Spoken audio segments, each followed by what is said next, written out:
Não sei se vocês se lembram, mas eu disse que na primeira mensagem da série dos Desigrejei-me, o primeiro assunto foi do discurso, né?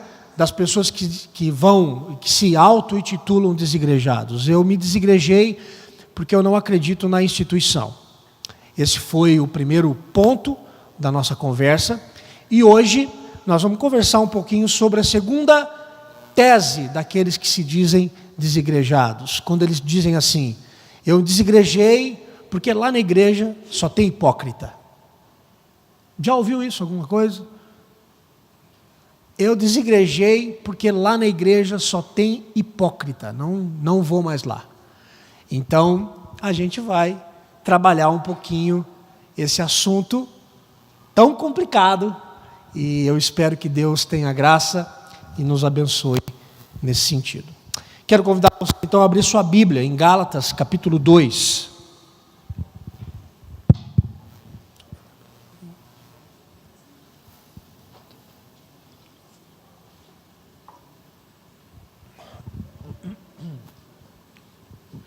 Gálatas capítulo 2,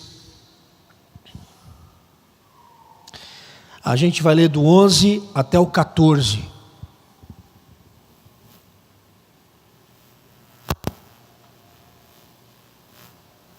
Gálatas capítulo 2, de 11 a 14.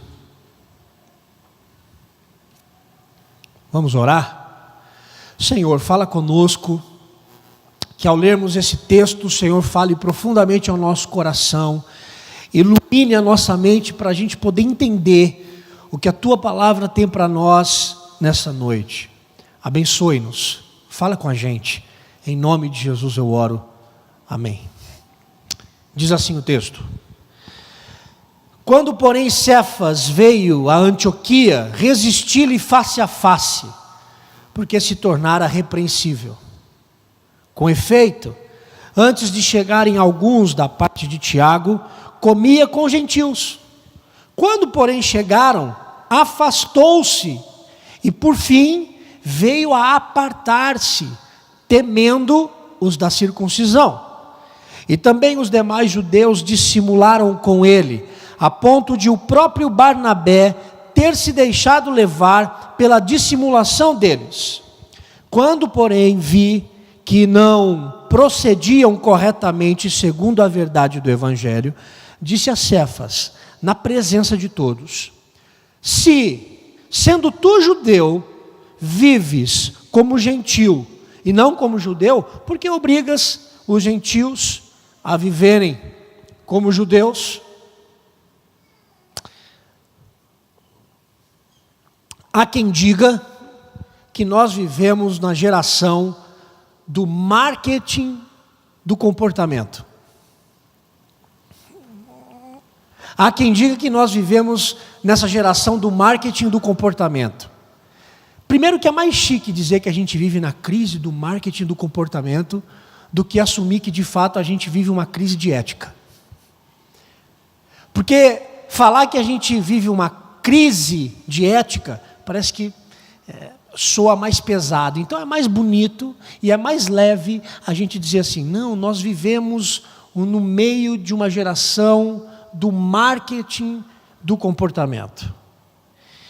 A base do marketing do comportamento é que, em outras palavras, a gente finge ter atitudes e finge ter virtude que não se tem. Esse é o marketing do comportamento. É um marketing mentiroso, daquilo que a gente gostaria de ser, mas a gente não é. Então, para isso, eu faço um circo a respeito de mim, eu crio uma persona a respeito de mim, para projetar isso para o mundo, projetar isso para as pessoas, e que todo mundo goste daquilo de quem eu sou. Porque se eu mostrar quem de fato eu sou, ninguém vai gostar de mim. Então, vamos todo mundo ser mentiroso. Mais fácil. Mais aceito pela sociedade. A gente não precisa dizer quem a gente é. Vamos viver nesse marketing religioso, nesse marketing do comportamento. Luiz Pondé, que é um filósofo aqui do nosso país, ele afirmou certa vez, algo muito interessante. O Pondé disse que nós vivemos na história, nunca na história humana se viveu uma história de tantas pessoas mentirosas como nos dias de hoje. E eu concordo com ele. Porque nunca na história se desejou tanto mostrar para o mundo que se é feliz, estando morto, triste e desencantado com a vida por dentro. Nunca na história humana se teve tanta projeção de gente que está doente, de gente que está mal na alma, de gente que está triste, mas que mostra para todo mundo que está bem. Há quem diga que as grandes selfies que a gente tira por aí é o grande marketing do comportamento. Nada contra a selfie, mas essa geração de tirar selfies felizes, sorrindo, com aquela, olha para a mesa está uma bagunça, mas vai lá e dá uma ajeitadinha para tirar uma fotinha, mostrar para todo mundo que você é organizado, que você é feliz. Chega amanhã, segunda-feira, você pega faz um prato bonitinho de alface, tomate e um peixe. Aí você tira a foto, mas do outro lado você está comendo lasanha, está comendo McDonald's, estou fazendo propaganda contra aqui, vão me processar, e comendo qualquer outra coisa contrária àquilo que você está dizendo. De gente que acorda triste, mas quando pega o celular,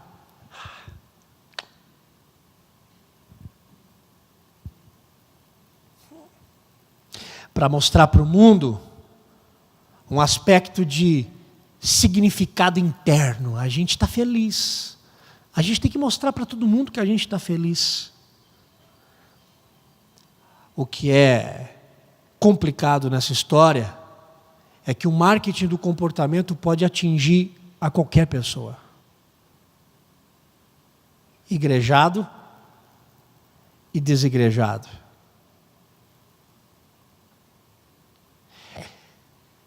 Hipocrisia.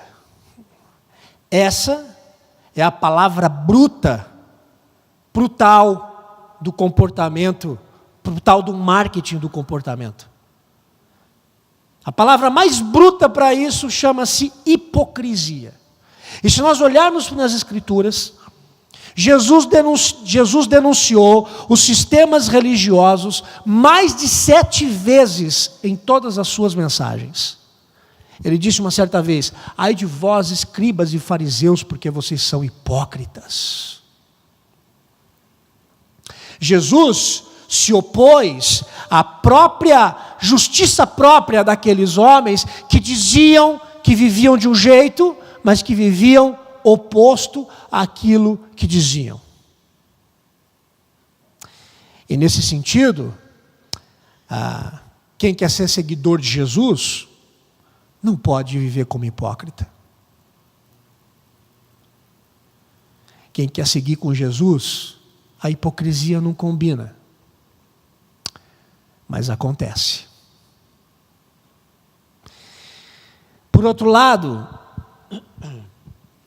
os desigrejados, acho que você puder abrir um pouquinho aqui para mim, viu? Por favor, se você puder só abrir um pouquinho para mim, está muito fechado. Por outro lado, os desigrejados que acusam os cristãos de hipócritas, acabam também sofrendo do mesmo mal. Se por um lado os desigrejados que estão do lado de fora olham para a igreja e dizem assim: lá dentro só tem hipócrita. Por um outro lado, os que estão também do lado de fora da igreja, acusando aqueles que estão do lado de dentro de hipocrisia, acabam também sofrendo do mesmo mal que acusam. E a grande pergunta é: como é que a gente resolve isso? Como é que a gente resolve essa história? O texto que nós lemos nos conta a história de Pedro. E Pedro, aqui, ele entrou nesse negócio do marketing do comportamento. No registro de Atos, Pedro teve uma experiência fabulosa. Pedro teve uma experiência com Cornélio, um homem que não era judeu. E a experiência foi tão poderosa que Deus olhou para Pedro e disse assim para ele: Pedro, não chame de impuro aquilo que eu purifiquei. Uau! E Pedro teve uma das suas experiências transcendentais mais poderosas. Aliás, o Pedro está cheio de experiência transcendental, porque ele foi o único homem que andou por sobre o mar, além de Jesus. Se você tenta aí, depois você me fala. Mas o Pedro é esse camarada cheio de história para contar. O Pedro é esse camarada que tem muita coisa para dizer. E aqui é mais uma das suas histórias. E infelizmente, uma história que mostra um pouco da hipocrisia, o tanto dessa hipocrisia ter abraçado esse homem. Pedro teve a experiência com Cornélio, e parece-me, pelo menos numa primeira impressão, de que o Pedro tinha aprendido a lição, mas não aprendeu. Embora Pedro pregasse que judeus e gentios fossem um em Cristo, a conduta aqui nesse texto de Pedro não combinava com aquilo que ele estava dizendo. Enquanto Pedro pregava dizendo judeus e gentios são um, a postura dele aqui destoava totalmente do que ele estava dizendo. Em outras palavras, Pedro agiu como um hipócrita. E vale aqui dizer que hipócrita, dentro do contexto grego, eram aqueles atores que usavam máscaras para interpretar vários personagens. Esse é o hipócrita. Hipócrita é um ator. Hipócrita é um ator. Segundo o verso 11, diz o texto que Pedro se tornou repreensível. E a palavra repreensível no original é condenável. Pedro fez algo que foi condenável. A pergunta é, por quê? O que estava acontecendo? O seguinte, Pedro estava com alguns irmãos da igreja. Esses irmãos não eram judeus. E Pedro estava comendo com eles à mesa. Comendo. Quando, de repente, chega os outros irmãos que vieram lá de Jerusalém, da parte de Tiago, e todos judeus. Quando Pedro percebeu que os judeus que estavam vindo de Jerusalém estavam ali junto com ele, o que é que o Pedro fez com os irmãos com quem ele estava comendo? Começou a dizer assim, dá licencinha. E foi deixando os caras ali. E foi ter com os outros irmãos judeus, excluindo aqueles outros irmãos que não eram judeus, os quais ele estava comendo à mesa. O que leva um homem a levantar da mesa, a deixar aquelas pessoas com quem ele estava comendo, e se relacionar com outras pessoas, deixando aqueles de lado? O que levou Pedro a isso? Um sentimento: medo. E como é parecida a história desse Pedro com aquele que negou a Jesus. Porque o que levou Pedro a negar a Jesus foi também medo. E agora, o que faz o Pedro fazer acepção de pessoas, agir como um político, para ficar perto daqueles que antes, como ele, defendia a circuncisão, medo. É esse medo que assola a mim e que assola você, da gente ter que agradar a todo mundo.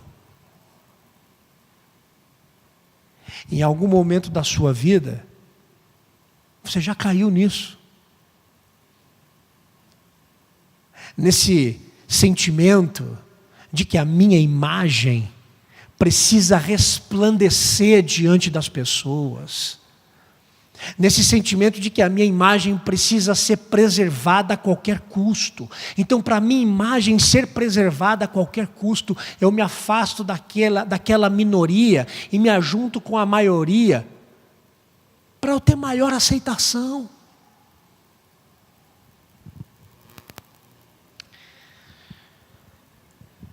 Muita coisa pode fazer a gente cair na hipocrisia, muita coisa. Mas aqui no texto nós temos o medo de Pedro sendo alimentado por dois outros sentimentos: aceitação e aprovação. Pela necessidade sufocante de aceitação, a gente não consegue dizer não com a mesma confiança que a gente diz sim. Já viu esse tipo de gente que não consegue dizer não? Fala sim para tudo. E aí acaba se tornando até um hipócrita. Porque não concorda, mas diz sim. Mas tem medo de dizer não. O que vão pensar de mim se eu disser não? O que vão pensar de mim se eu me posicionar de modo diferente e contrário ao que a multidão está dizendo? Eu tenho que ir junto com eles. O que a psicologia chama de a psicologia da multidão. O que a multidão faz, eu tenho que fazer junto. Por uma necessidade de aprovação, as pessoas tentam de tudo para atingir a expectativa do outro. Qual é a sua expectativa para comigo? Eu tenho que suprir essa expectativa. Porque afinal de contas, se eu não suprir essa expectativa, eu estou sendo excluído do seu coração. Eu estou sendo excluído da sua vida. Eu não posso ser excluído. Aliás, eu não posso ser excluído da vida de ninguém. Eu preciso abraçar todo mundo. Vira uma doença. Uma patologia.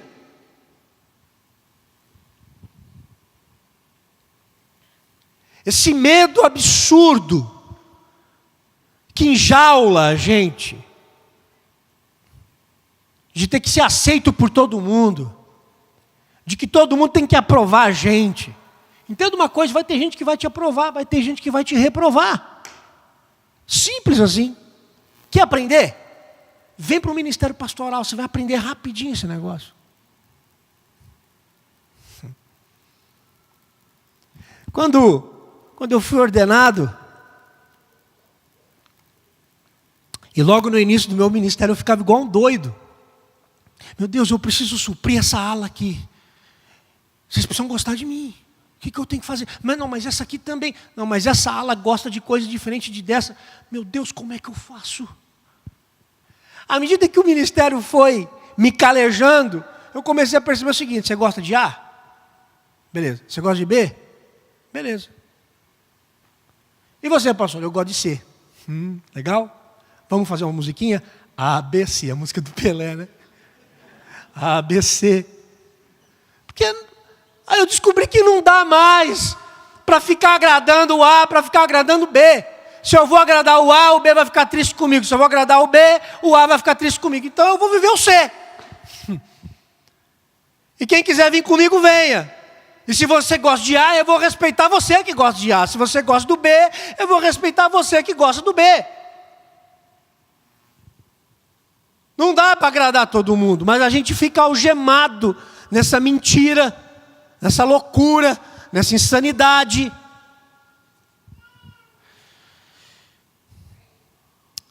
O pior da história no texto é que quando chegaram os cristãos lá de Jerusalém, sabe onde é que o Pedro estava?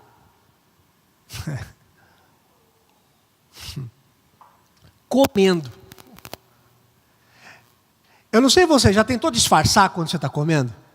De alguém que você não quer ver? Não seja hipócrita. Está lá comendo, feliz da vida, e chegou fulano. Meu Deus, preciso sair daqui. Engole comida de tudo quanto é jeito. Comida pelo nariz, vai entrando e vai embora. Vamos pagar logo, paga. Estou indo lá fora, você paga a minha, depois eu faço a transferência para você. O texto é tão rico Que o texto está dizendo que, versículo 12, comia com os gentios, quando porém chegaram, afastou-se e por fim veio a apartar-se.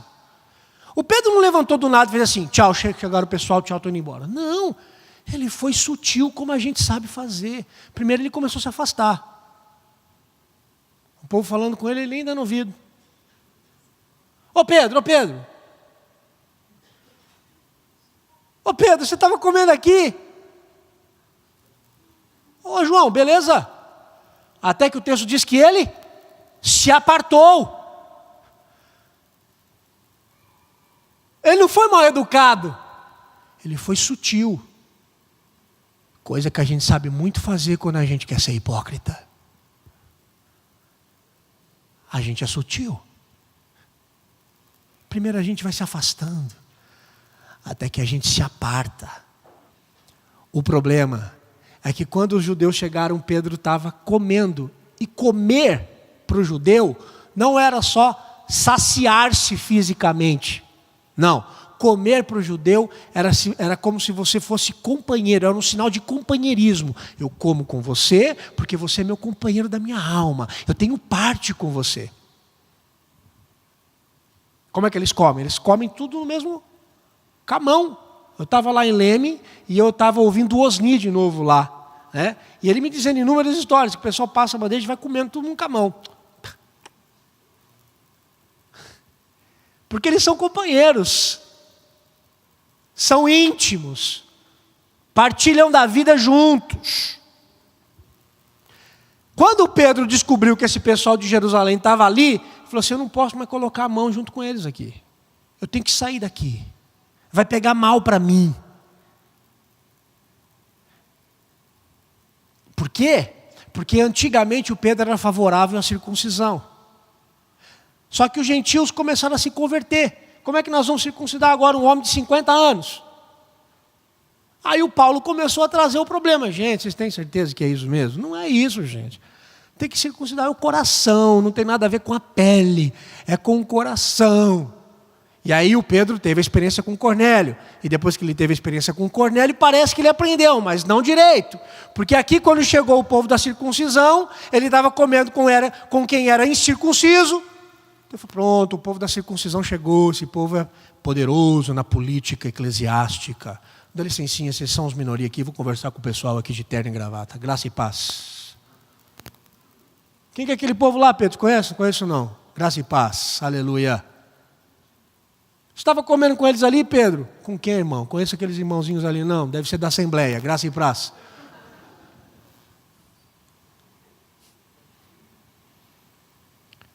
Em nome de um tradicionalismo, em nome das normas, a gente pode não ser sincero com as pessoas. A hipocrisia nos distancia em viver com quem pensa diferente da gente. A hipocrisia nos distancia de quem tem uma história diferente da nossa. Talvez seja por isso que tenha tanto desigrejado por aí. Porque talvez não foram aceitos pelas suas diferenças, vendo que muita gente da igreja fazia a mesma coisa que eles estavam fazendo. E é por isso que os desigrejados olham para dentro da igreja e dizem, vocês são hipócritas. Por outro lado, temos também o erro dos desigrejados, que não tiveram coragem o suficiente para assumir aquilo que faziam, e partiram para o anonimato, partiram para uma acusação covarde, acusando a igreja, estando no meio da multidão, anônimos, sem serem pastoreados, amados e tratados.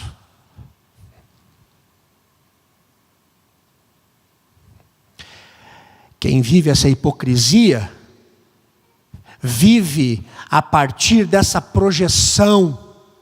A gente tem que projetar para as pessoas algo que eu não sou. Essa compulsão doentia de uma imagem perfeita para um público perfeito, de modo que todo mundo venha me admirar. é exatamente disso que a hipocrisia se alimenta. A hipocrisia, ela se alimenta dessas experiências externas que a gente vive para construir uma fonte de significado interno. À medida que eu tenho experiências em relação à minha vida, isso vai alimentando a minha própria hipocrisia, porque a hipocrisia se alimenta disso. Quanto mais experiências eu tenho para mostrar para o mundo aquilo que eu gostaria de ser e não sou, mais a minha hipocrisia cresce no meu coração. Infelizmente, o Pedro valorizou aquilo que não tinha importância. Porque o Pedro conhecia a graça de Deus. Mas ele preferiu ser aprovado pelos homens.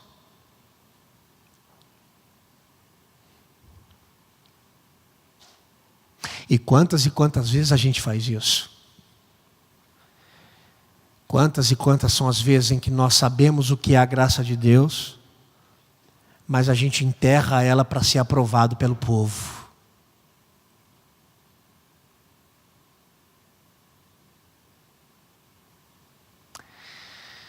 O problema é que a hipocrisia não fere apenas o hipócrita.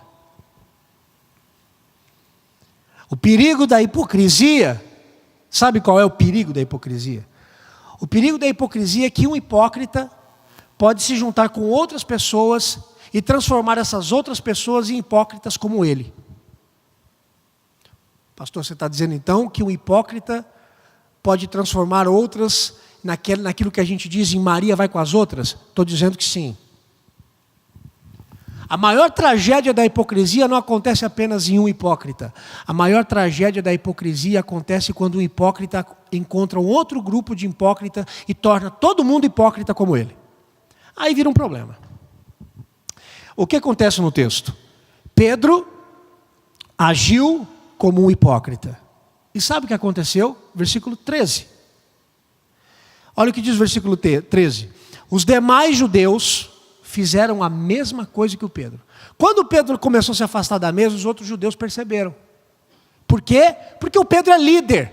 O que o líder faz, a gente vai fazer também. O Pedro é referencial. O Pedro é apóstolo. Imagina, um apóstolo levantou para fazer um negócio, se afastou daquele grupo lá. Quem que é aquele grupo lá? Eu não vou sentar com eles também não, vou fazer a mesma coisa que o Pedro. Afinal, é o Pedro.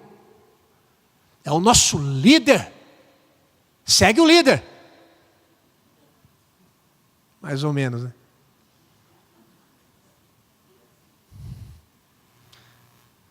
Vamos seguir ele, porque o que o Pedro está fazendo está certo. O texto, versículo 13. Os demais judeus fizeram a mesma coisa que Pedro. E olha o que diz o restante. A ponto de o próprio Barnabé ter se deixado levar pela dissimulação deles. Olha, é o Barnabé, o de coração bom, de coração misericordioso. Era o seu nome Barnabé, natural de Chipre, também chamado de José das Consolações, homem bom e piedoso, cheio de temor e fé, homem de Deus, hipócrita. É o Barnabé. O homem bom e misericordioso, a hora que viu o Pedro se levantar daquele grupinho, disse, eu vou fazer a mesma coisa, irmão. Dá licença aqui, vamos ali com os judeus, vamos ali com os irmãos de Tiago, que vieram de Jerusalém, a capital. Vamos ficar com esse povo aqui não. Vamos lá falar com os irmãos da capital. Esse homem de Deus, o Barnabé, se infectou pela hipocrisia. A triste constatação é que esse mal pode atingir a todos nós de algum momento da vida. Você que está me ouvindo, se você for um desigrejado, entenda, se esse mal atingiu alguém da igreja, esse mal também pode atingir você amanhã.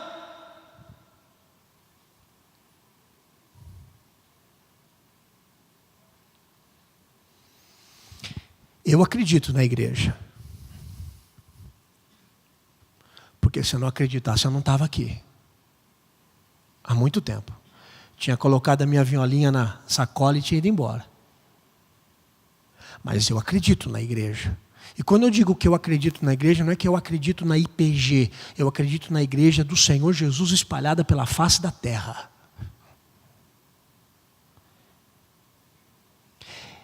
Eu acredito na igreja e vou pedir a Deus para que enquanto houver vida em mim, eu brigue, eu proclame os benefícios que a igreja pode fazer a uma sociedade. Eu acredito na igreja. Mas isso não me faz viver uma ilusão sobre a igreja. Talvez um exercício muito bom aos desigrejados seja perceber não apenas a hipocrisia que assolou os cristãos da igreja que frequentavam, mas também a hipocrisia que pode ter assolado os seus próprios corações. Porque veja só, ainda que a igreja não seja o melhor lugar para se relacionar, não é. Você acha que porque você vai congregar uma igreja, a sua vida agora relacional com os irmãos vai ser de paz? Vai nada, irmão. Só no céu. Doce ilusão. Então para a igreja começa as brigas. Não tem jeito, vai ter. O Paulo teve. O Pedro teve. Teve, não tem jeito. A gente tem que aprender a lidar com isso. O problema é que tem gente que diz assim: agora eu sou de Jesus, vou para a igreja, vou viver em paz. Sai da igreja, irmão, porque vai dar problema. Ainda que a igreja não seja o melhor lugar, um lugar mais perfeito do mundo para desenvolver relacionamento, ainda que a igreja tenha um monte de defeito, ainda que a igreja venha a perder a sua visão enquanto igreja no mundo, ainda que,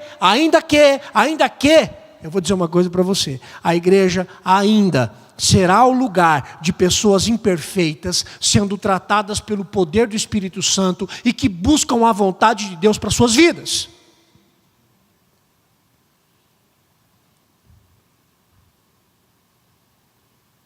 São tratadas pelo Espírito Santo. Isso não significa que elas são perfeitas, é por isso que tem o tratamento. E estar longe desse propósito pode ser que a sua vida seja uma vida onde a hipocrisia nunca venha a ser confrontada. Por que eu estou dizendo isso? O Pedro errou. Os demais judeus erraram. E até o bonzinho do Barnabé também errou. Sabe o que aconteceu? Apareceu o Paulo. Ei, Paulão. Apareceu o Paulo. E o Paulo exortou todo mundo. Botou para correr todo mundo. No versículo 14, nós encontramos a exortação de Paulo aos hipócritas. E os hipócritas aqui é o Pedro, os judeus e o bonzinho do Barnabé. O bonzinho do Barnabé ficou assim, engoliu até seco. Nossa, ele está falando para mim, é o Paulo. E a exortação de Paulo aos hipócritas não foi uma exortação na vertente social, do tipo assim: você é preconceituoso.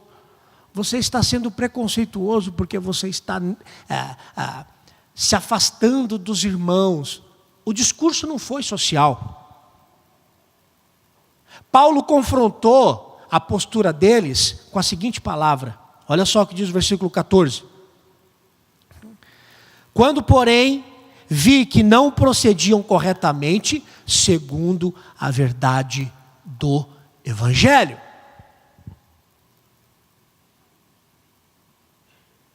Paulo confrontou eles segundo a verdade do Evangelho. Eu vou dizer uma coisa para você. Eu entendo as crises que os desigrejados têm. Eu compreendo as feridas quanto à hipocrisia no meio da igreja. Eu entendo, compreendo. Mas que fique bem claro. A hipocrisia na igreja, ela nunca será confrontada pela vertente social. Porque se tem hipocrisia no meio da igreja, ela será confrontada pela verdade do Evangelho. E aí, se você está fora desse contexto da igreja, se você está fora do contexto da igreja, e você, por alguma razão, vive algumas gotinhas de hipocrisia na sua vida, e se alguém descobrir um pouquinho da sua hipocrisia, entenda, a sua hipocrisia não será confrontada pela verdade do Evangelho. Ela será confrontada por uma vertente social e pessoal. Você não gosta de mim. Você é preconceituoso. Mas nunca será avaliada pelo amor de Cristo por nós na cruz do Calvário. A igreja ainda é o lugar onde nós somos confrontados pela palavra. Sabe o que é que a palavra faz em nós? A Bíblia chama a palavra de espada. Não é isso? Sabe o que é que a Bíblia faz com a gente? Ela nos fere. E sabe por que ela nos fere? Porque a gente não quer morrer para a gente mesmo. E quando a gente ouve a palavra nos fere. E é por isso que nós somos uma geração de pessoas que corremos da espada, porque a gente não quer ser ferido por ela. Agora entenda uma coisa, para entrar no reino dos céus, você precisa ser ferido pela espada.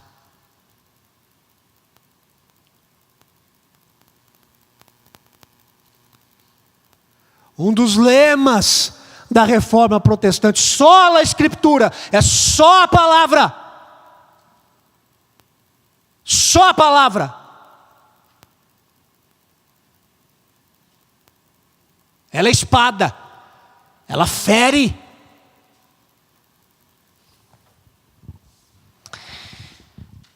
A igreja ainda é esse lugar onde a gente é confrontado, porque a gente é confrontado pela palavra, quer queiramos ou não. Esse confronto que você encontra fora da igreja com a hipocrisia, não é vou dar uma palavrinha para você que você errou. Não, o confronto não é assim não. Mesmo porque na palavra aqui, na história que nós lemos, o confronto foi um confronto oficial. Uau! Não foi aquela coisinha assim, vem cá, deixa eu falar uma coisinha com você aqui. Dá licença, irmãos, eu e o Pedro vamos dar uma volta na varanda, tomar um ar. O almoço estava muito bom, a gente vai dar uma volta. Foi não. Foi não. O Paulo falou assim, pode sentar todo mundo aí. Senta aí. Senta aí, Pedro. Senta aí, judeu. Barnabé, senta aí. Barnabé, bonzinho, deve ter sido o primeiro a sentar, né? O confronto foi oficial. Versículo 14. Disse a Cefas na presença de quem? De todos. Imagina se a moda pega. Se o pastor começa a exortar todo mundo publicamente. Vai ficar um aqui, né? Esse pastor está doido, cara. Porque a gente é cheio de mimimi, né? Não pode falar, você está me expondo, você está falando. O que o Paulo fez aqui? Mas por que ele falou publicamente? Porque o fato foi público. O fato foi público. Ferindo os irmãos que não eram circuncidados. Já que o negócio foi público, o Paulo, que não tem papa na língua nem nada, chegou e falou, senta aí. Ô Pedro, você vive como gentil, né? Só que você é judeu. Mas você vive como gentil. Por que você está pedindo para o gentil viver como judeu? Se você não vive. Que história que é essa? Sabe qual foi a reação de Pedro? Com a exortação franca e sincera. Sabe o que o Pedro fez? Puxou a espada e falou, Paulo, eu te desafio para uma espada, para um duelo. O Pedro levantou e falou assim, não quero mais saber de igreja. Vocês são todos chatos. Se bem que tem muito crente chato. Sabe o que o Pedro fez? Ficou em silêncio. E aqui, eu preciso tirar o chapéu para ele. Porque o Pedro, impetuoso do jeito que é, amante de Jesus do jeito que é, tempestuoso, o Pedro tem um coração pastoreável. Ele se curvou. Ali a briga era de cachorro grande, eram 2 apóstolos falando.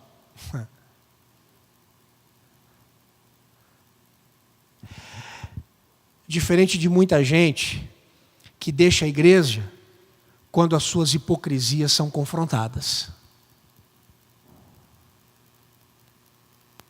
Porque é mais fácil sair do que ser tratado. Então eu saio. Saio e digo para todo mundo que vocês são um bando de hipócritas. Porque vocês são pecadores e acusam outros pecadores. Qual a moral que vocês têm? Eu não tenho moral nenhuma. Quem tem moral é Jesus de Nazaré. Eu não falo porque vivo. Eu prego para mim, para viver, para que eu não me esqueça de mim. Eu não vou exortar você porque eu tenho autoridade. Eu exorto aquele em nome daquele que tem autoridade. E quando eu exorto você, eu exorto a mim, para que eu mesmo não venha cair no mesmo erro que você. E você me exorta para que você não venha cair no mesmo erro que eu. Você se exorta. É uma troca. Não é um coronelismo isso aqui. De gente que acha que tem que ser intocável. Que porque é pastor não pode ser exortado. E de que também é ovelha também não pode ser exortado pelo pastor.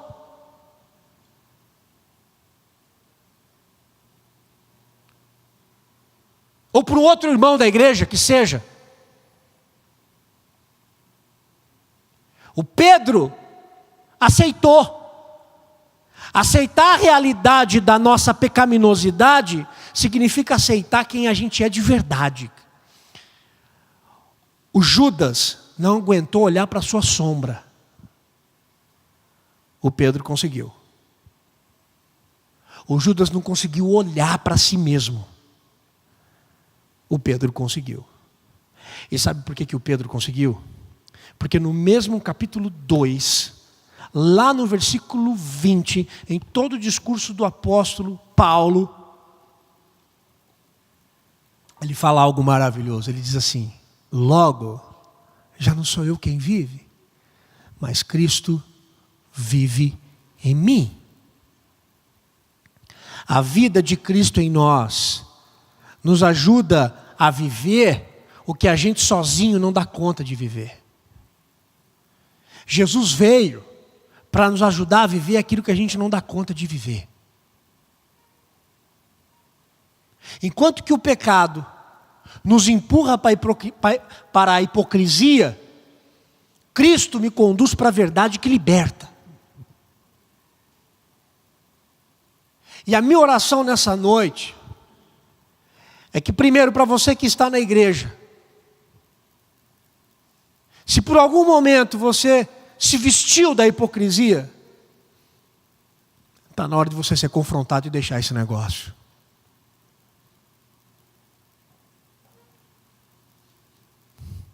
Está na hora de você entender que você é povo de Deus, que você não vai numa igreja de domingo.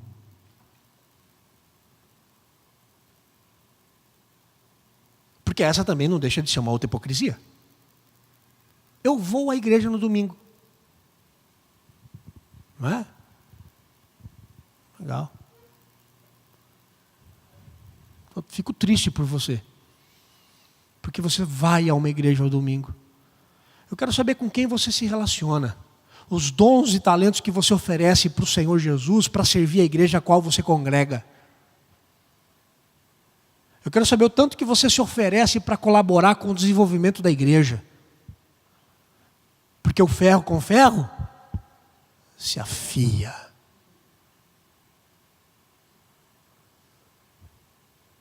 O problema é que tem alguns ferros, mas tem algumas outras que são manteiga. E aí quem é manteiga, está na hora de calejar um pouco.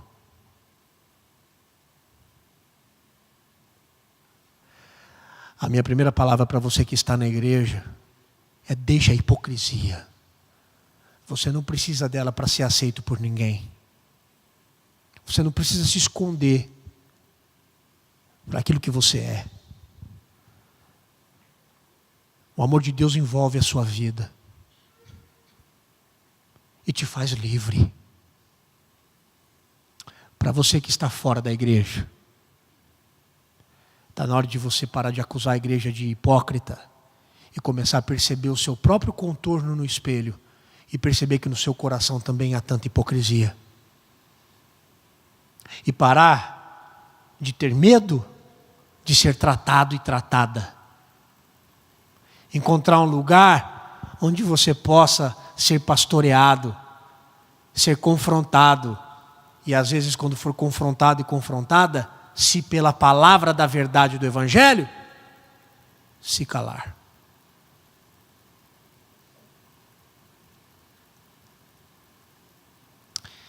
Que o Senhor tenha misericórdia de nós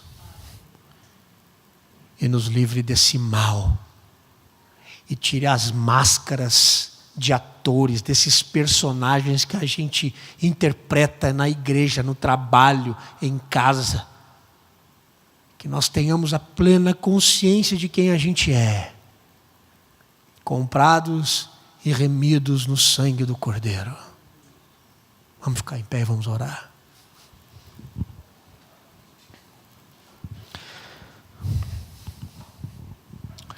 Senhor, livra-nos do mal da hipocrisia. Tem misericórdia de nós. Nós não somos melhores daqueles que estão fora da igreja. E nem os que estão fora da igreja são melhores do que nós. Nós somos todos iguais. É só a tua graça que sustenta a gente. E eu peço, Pai, em nome de Jesus, que o Senhor possa nos curar desse mal, tirar essa máscara da nossa face e do nosso coração. De modo que sejamos amados e abraçados em Ti. Que possamos deixar de viver como impostores, mas que sejamos verdadeiros por aquilo que o Senhor fez por nós na cruz. Abençoe-nos. Em nome de Jesus eu oro. Que a graça do Senhor Jesus, o amor de Deus o Pai, a comunhão e a consolação do Espírito Santo esteja sobre a sua vida, ajudando você a viver com a verdade do Evangelho, sem a maldade e o fingimento da hipocrisia, hoje e para todo sempre. Amém, amém e amém. Deus abençoe muito a sua vida, em nome de Jesus.